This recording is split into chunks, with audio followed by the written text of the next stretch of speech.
ఆ వ్యక్తి పేరేంటి? కెంటుకీ. ఎందుకు చెప్తున్నానంటే ఈ కథ విఫలమైన ప్రయత్నిస్తూనే ఉంది. నువ్వు అనుకున్నటువంటి సాధించే వరకు నీ ప్రయత్నాన్ని విరమింపకు.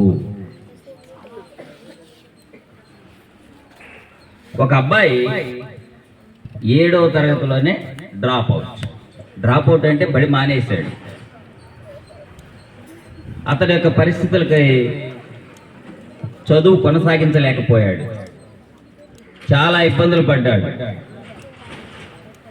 అతను 40 సంవత్సరాల వయసులో చికెన్ అమ్మటం మొదలుపెట్టాడు.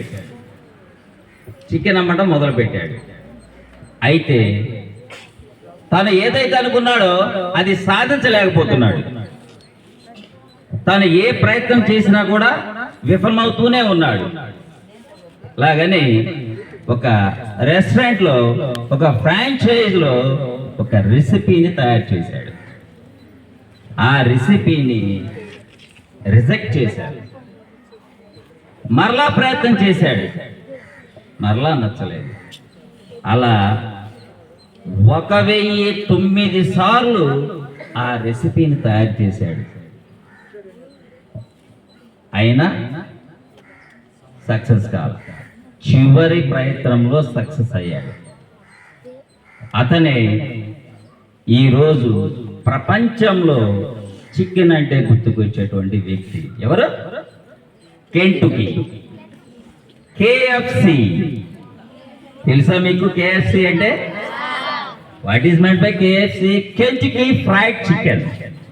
ఈరోజు ప్రపంచం మొత్తం కూడా ఎక్కడ చికెన్ పెట్టుకున్నా, చీరాలో అయితే CFC అని పెట్టారు, చీరాల ఫ్రైడ్ చికెన్. ఇంకో చోట BFC, బాపట్ల ఫ్రైడ్ చికెన్. దాన్ని ఎవరు తీసుకొచ్చారు? ఈయన. ఆయన పేరు కెంటుకీ. సో ఆయన పేరు మీద ప్రపంచంలో చాలా దేశాల్లో KFC రెస్టారెంట్లు ప్రారంభించారు. ఈరోజు ఆయన చాలా గొప్ప ఉన్నతమైనటువంటి వ్యక్తి, వ్యాపారవేత్తగా మారాడు.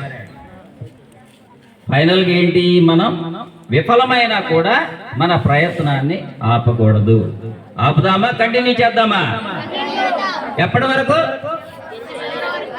సాధించే వరకు. సక్సెస్ సాధించే వరకు. ఎప్పటి వరకు? సక్సెస్ సాధించే వరకు. Okay, thank you.